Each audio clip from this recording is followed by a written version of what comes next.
Hey there, welcome back. Getting back into Genesis here.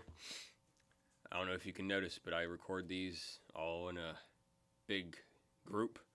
So I'm getting towards the trail end here. I'm starting to slur my words, so bear with me here. But picking back up with chapter 36. This is the account of the family line of Esau, that is, Edom. Esau took his wives from the women of Canaan, Adah, daughter of Elon the Hittite, and Oholibamah, daughter of Anah and granddaughter of Zibeon the Hivite. Also Basemeth, daughter of Ishmael and sister of Nebaioth. Adah bore Eliphaz to Esau. Okay, redo. Adah bore Eliphaz to Esau.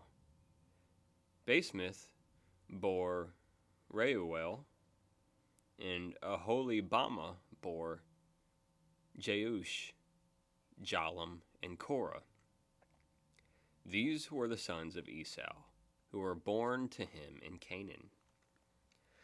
Esau took his wives and sons and daughters, and all the members of his household, as well as his livestock and all his other animals, and all the goods he had acquired in Canaan, and moved to a land some distance from his brother Jacob. Their possessions were too great for them to remain together. The land where they were staying could not support them both because of their livestock. So Esau, that is Edom, settled in the hill country of Seir. This is the account of the family line of Esau, the father of the Edomites in the hill country of Seir. These are the names of Esau's sons.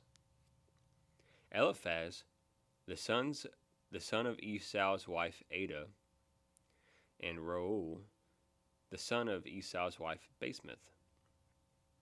The son of Eliphaz, Teman, Omar, Zepho, Gatam, Kenaz. Esau's son Eliphaz also had a concubine named Timnah, who bore him Amalek. These were the grandsons of Esau's wife Adah. The sons of Reuel, Nahath, Zerah, Shammah, and Mizah. These were the grandsons of Esau's wife Basemeth. The sons of Esau's wife Aholibamah, daughter of Anah and granddaughter of Zibeon, whom she bore to Esau, Jeush, Jalam, and Korah. These were the chiefs among Esau's descendants. The sons of Eliphaz, the firstborn of Esau, chiefs Teman, Omar, Zepho, Kenaz, Korah, Gatam, Amalek. These were the chief descendants from Eliphaz of Edom. They were grandsons of Adah. The sons of Esau's son Reuel, chiefs Nahath,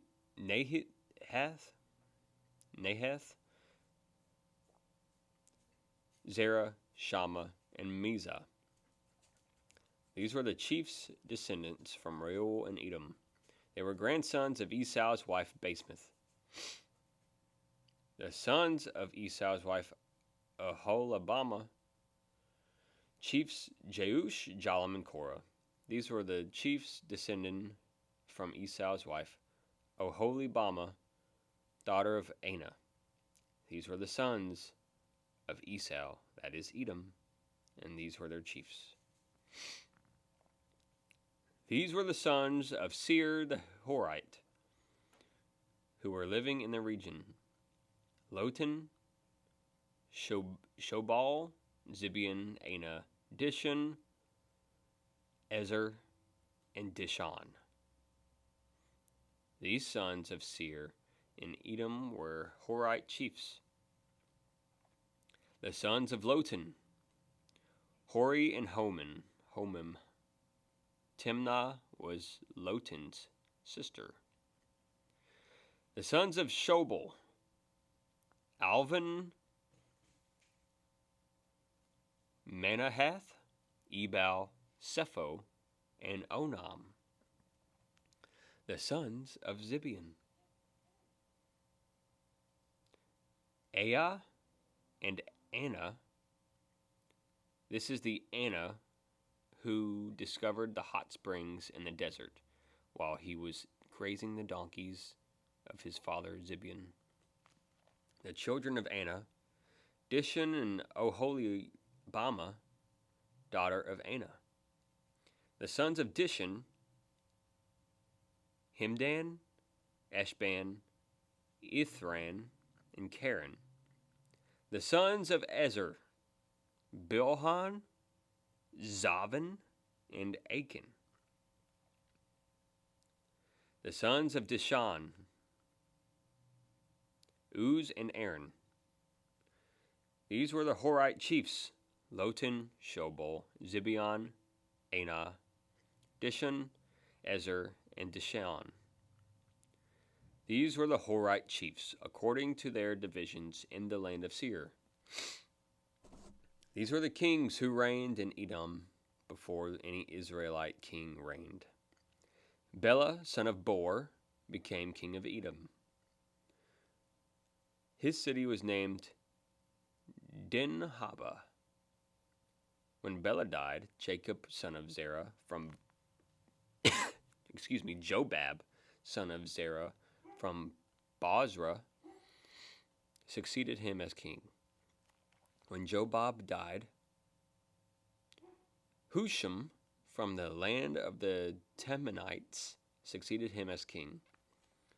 When Husham died, Hadad, son of Bedad, who defeated Midian in the country of Moab, succeeded him as king.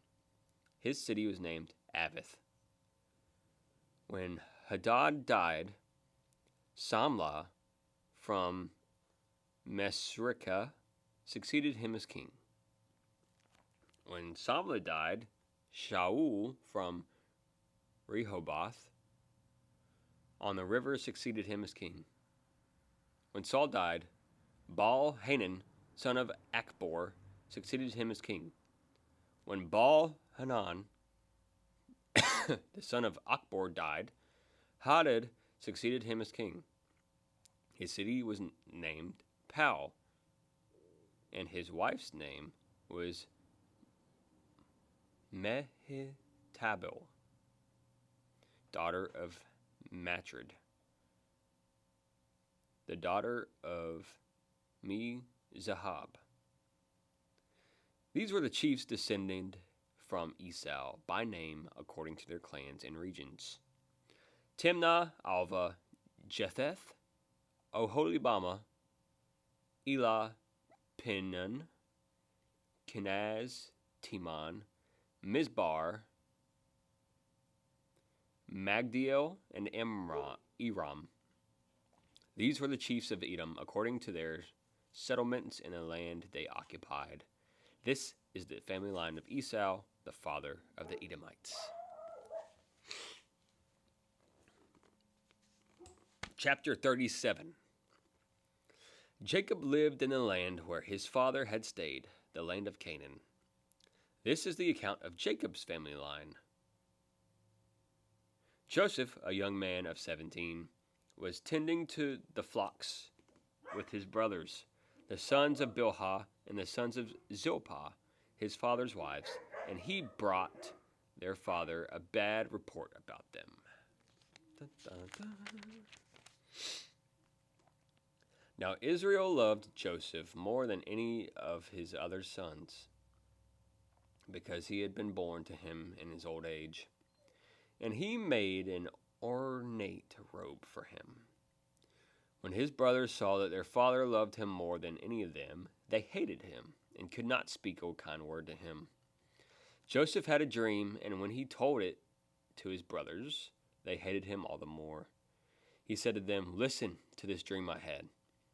We were binding sheaves of grain out in the field when suddenly my sheaf rose and stood upright, while your sheaves gathered around mine and bowed down to it."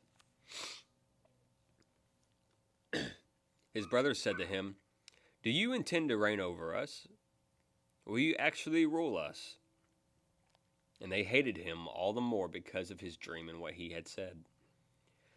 Then he had another dream, and he told it to his brothers. "Listen," he said, "I had another dream. And this time the sun and the moon and 11 stars were bowing down to me." When he told his father as well as his brothers, his father rebuked him and said, "What is this dream you had? Will your mother and I and your brothers actually come and bow down to the ground before you?" His brothers were jealous of him, but his father kept the matter in mind. Now his brothers had gone to graze their father's flocks near Shechem, and Israel said to Joseph, "As you know, your brothers are grazing the flocks near Shechem. Come, I am going to send you to them." "Very well," he replied. So he said to him, "Go and see if all is well with your brothers and with the flocks, and bring word back to me." Then he sent him off from the valley of Hebron. When Joseph arrived at Shechem, a man found him wandering around in the fields and asked him, "What are you looking for?" He replied, "I'm looking for my brothers. Can you tell me where they are grazing their flocks?" "They have moved on from here," the man answered. "I heard them say, 'Let's go to Dothan.'" So Joseph went after his brothers and found them near Dothan. But they saw him in the distance, and before he reached them, they plotted to kill him. "Here comes that dreamer," they said to each other. "Come now, let's kill him and throw him into one of the cisterns and say that a ferocious animal devoured him. Then we'll see what comes of his dreams." When Reuben heard this, he tried to rescue him from their hands.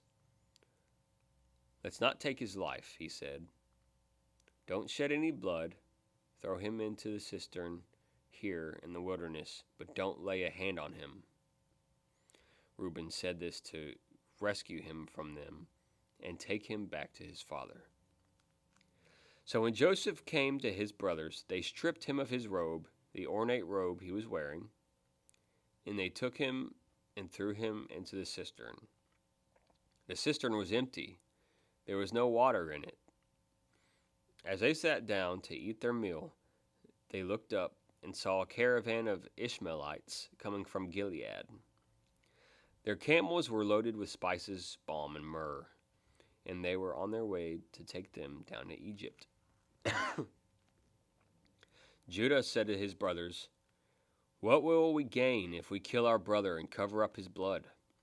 Come, let's sell him to the Ishmaelites and not lay our hands on him. After all, he is our brother, our own flesh and blood." His brothers agreed.